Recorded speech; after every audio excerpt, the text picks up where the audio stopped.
নমস্কার সবাইকে। রিসেন্টলি দেখছেন E20, E100 এগুলো নিয়ে বিশাল বড় কন্ট্রোভার্সি চলছে। E20 ফিউল পেট্রোলের জায়গায় ইউজ করে গাড়িগুলোর ক্ষতি হচ্ছে, তারপর এখন আবার চেষ্টা চলছে E100 ফিউল আনার, 100% এথনল ফিউল। সো পুরো এই গল্পটা কি? অ্যাকচুয়ালি দেখুন, এই পুরো গল্পটা শুরু হয়েছিল 2018 থেকে, যে বছরে অ্যাকচুয়ালি আমাদের ভারত অতিরিক্ত পরিমাণে সুগার কেন মানে আখ প্রডিউস করে ফেলেছিল 32 থেকে 36 মিলিয়ন টন। সেখানে আমাদের ভারত টোটালি কনজিউম করে মাত্র 25 মিলিয়ন টন, মানে বেশ অনেকটাই অ্যাকচুয়ালি এক্সট্রা প্রডিউস করে ফেলেছিল।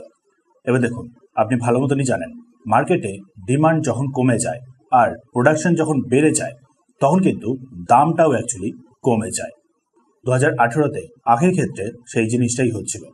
ফলে আখ এক তো নিজেই অ্যাকচুয়ালি কম প্রাইসে সেল হচ্ছিল, অন্যদিকে আবার আখ থেকে যে প্রোডাক্টগুলো অ্যাকচুয়ালি প্রডিউস হয় সেইগুলো কম প্রাইসে বাধ্যতা সেল করতে হচ্ছিল। মানে অ্যাকচুয়ালি ব্যাপারটা দেখুন, গভর্নমেন্ট আখের ওপরে FRP মানে ফিক্সড একটা প্রাইসের নিয়ম বানিয়ে রেখেছে। যতগুলো আখের মিল রয়েছে, সুগার কেনের মিল, সেইগুলোকে আখকে ফার্মার্সদের কাছ থেকে নিতে হবে একটা ফিক্সড প্রাইসে। বাট সেই সুগার মিলগুলো যে প্রোডাক্টগুলোকে অ্যাকচুয়ালি প্রডিউস করছিল সেটা আবার মার্কেটে সেল হচ্ছিল কম রেটে। মানে সুগার কেন মিলগুলো অ্যাকচুয়ালি লসে যাচ্ছিল, অনেকগুলো মিল আবার অ্যাকচুয়ালি টোটালি ব্যাংক্রাফট হয়ে গেছিল। সো গভর্নমেন্ট সেই বছর একটা বুদ্ধি বার করে, এক্সট্রা যে প্রডিউস হওয়া সুগার কেন মানে আখগুলোকে সেইগুলো সাবসিডির মাধ্যমে ইন্টারন্যাশনাল মার্কেটে কম প্রাইসে সেল করা শুরু করে। গভর্নমেন্ট সাবসিডিজ দেয়, ফলে আমাদের ভারতের সেলাররা সেই আখগুলোকে কম প্রাইসে ইন্টারন্যাশনাল মার্কেটে সেল করতে পারে। কিন্তু সেক্ষেত্রেও আবার একটা প্রবলেম এসেছিল। আপনি জানবেন হয়তো, গ্লোবালি ট্রেড করার জন্য ডাম্পিং নিয়ে একটা পলিসি রয়েছে। ওয়ার্ল্ড ট্রেড অর্গানাইজেশন এই জিনিসটার উপরেই স্পেসিফিক্যালি নজর রাখে। কোনো দেশের ক্ষেত্রে কোনো রকমের কোনো অধিকার নেই কম প্রাইসে হঠাৎ করে ইন্টারন্যাশনাল মার্কেটে কোনো প্রোডাকশনকে হিউজ নাম্বারে ডাম্প করে আসা। আমাদের ভারতের ওপরে ঠিক সেই জিনিসটাকে নিয়ে কেস করে দিয়েছিল অস্ট্রেলিয়া আর ব্রাজিল মিলে। ব্রাজিল আর অস্ট্রেলিয়া দুটো দেশই আবার এই আখের দিক থেকে ইন্টারন্যাশনাল মার্কেটে একটা মেজর পার্ট প্লে করে। সেখানে হঠাৎ করে আমাদের ভারত এতটা বেশি পরিমাণে কম প্রাইসে সুগার কেন ডাম্প করে দিয়ে আসাতে ইন্টারন্যাশনাল মার্কেটে বিশাল একটা অস্বস্তিকর পরিবেশ তৈরি হয়ে যায়। সো ব্রাজিল আর অস্ট্রেলিয়া মিলে আমাদের ভারতের এগেনস্টে সোজা WTO-তে গিয়ে কেস ঠুকে দেয়, আর আমাদের ভারত সেই কেসটাতে আবার হেরেও যায়। সো সেই এক্সেসিভ পরিমাণে প্রডিউস হয়ে যাওয়া সুগার কেনগুলোকে ইন্টারন্যাশনাল মার্কেটে সেল করার অপশনটাও বন্ধ হয়ে যায়। তারপর আমাদের ভারতে ফার্মার প্রোটেস্ট ইত্যাদি আবার শুরু হতে থাকে। সো আমাদের ভারত আরও আরেকটা অপশন খুঁজে বের করে, সুগার কেন থেকে ডাইরেক্ট ইথানল প্রোডাকশন, যেটা আবার ভেহিকলগুলোতে ইউজ করে দেওয়া। অ্যাকচুয়ালি দেখুন, ফসিল ফিউলের ক্ষেত্রে বা পেট্রোল, ডিজেল এইসব জিনিসগুলোর ক্ষেত্রে কি হয়, এগুলোর ক্ষেত্রে অ্যাকচুয়ালি মাটির গভীর থেকে ক্রুড অয়েল এক্সট্র্যাক্ট করা হয়, যেগুলো থেকে আবার পরে গিয়ে পেট্রোল, ডিজেল, ন্যাচারাল গ্যাস ইত্যাদি প্রডিউস করা হয় রিফাইন করে, যেগুলো আবার ইউজ হয় ভেহিকলগুলোতে। বাট এই ক্ষেত্রে এক্সট্রা পরিমাণে কার্বন ডাই অক্সাইড অ্যাটমসফিয়ারে রিলিজ হয়ে যায়। সেখানে সুগার কেন থেকে যখন ইথানল মানে ফিউল প্রডিউস করা হচ্ছে, সেক্ষেত্রে এক্সট্রা করে আবার কিন্তু কার্বন ডাই অক্সাইড অ্যাটমসফিয়ারে রিলিজ হয় না। যতটা অ্যাকচুয়ালি কার্বন ডাই অক্সাইডকে সেই সুগার কেন প্ল্যান্টটা কনজিউম করেছিল, ঠিক ততটাই বলতে গেলে আবার পুনরায় অ্যাটমসফিয়ারে রিলিজ হয়ে যায়।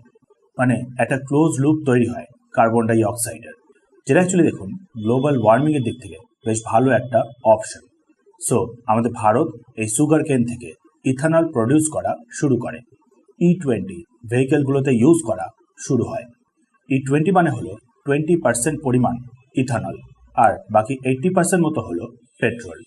কিন্তু সুগার কেনের ক্ষেত্রে আবার একটা প্রবলেম রয়েছে। সুগার কেন জানবেন হয়তো বহু বছর ধরে বাঁচে।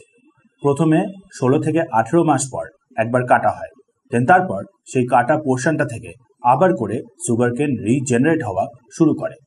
এরকমভাবে প্রত্যেক বছর এক একবার করে কাটা। এবার দেখেন, এই যে সুগার কেন মাঝে মাঝে কাটার যে সময়টা, তারপর থেকে আবার করে পরে গিয়ে রিজেনারেট হয়, সেই টাইম ফ্রেমটা হলো মোটামুটি 2 থেকে 4 মাস মতন।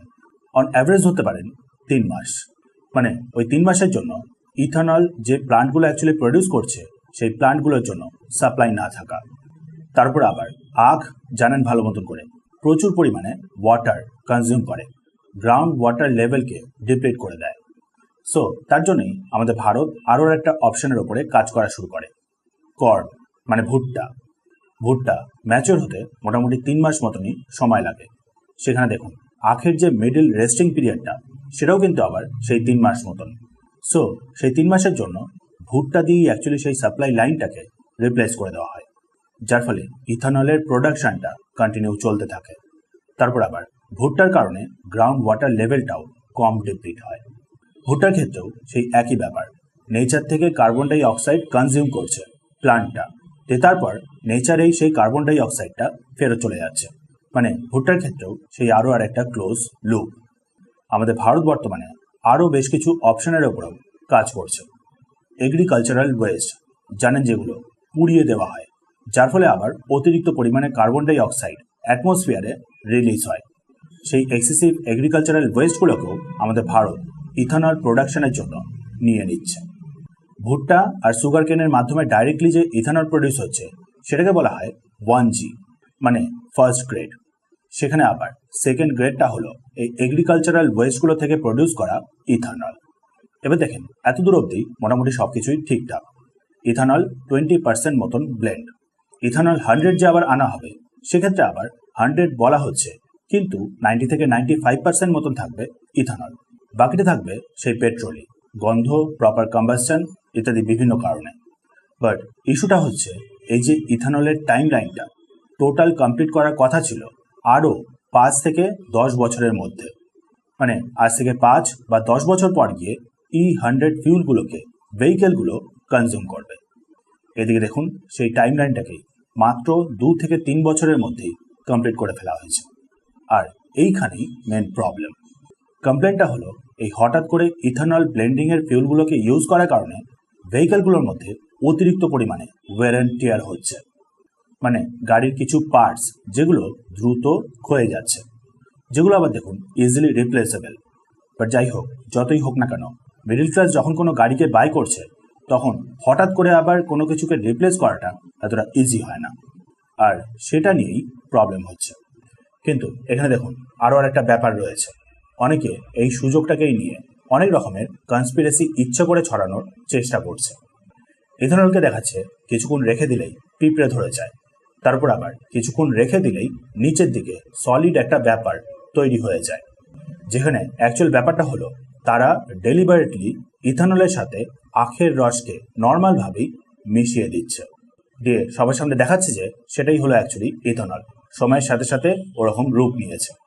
মানে বুঝতেই পারছেন, টোটালি একবারে বিভ্রান্তি ছড়ানোর চেষ্টা। সো আলটিমেটলি কী দাঁড়ালো? ইথানল অ্যাকচুয়ালি ভালো, পরিবেশের ক্ষেত্রে পেট্রোলের তুলনায় অনেকটা বেটার একটা অপশন। কিন্তু উল্টো দিকে আবার এই ইথানলের ইমপ্লিমেন্টের ব্যাপারটা খুব দ্রুত করা হয়ে গেছে, যার ফলে আবার ভেহিকেলগুলোর বেশ অনেক কিছু ক্ষেত্রেই ক্ষতি হচ্ছে, যেগুলো আবার ইজিলি রিপ্লেসেবল। বাট যাই হোক, মিডিল ক্লাসের সেই ব্যাপারটা। কিন্তু এখানে আবার ডেলিবারেটলিও বিভ্রান্তি ছড়ানোরও চেষ্টা চলছে ইথানলের সাথে আখের রসকে মিলিয়ে দিয়ে। সো এই হলো টোটাল ইথানলের ব্যাপারটা নিয়ে গল্পটা।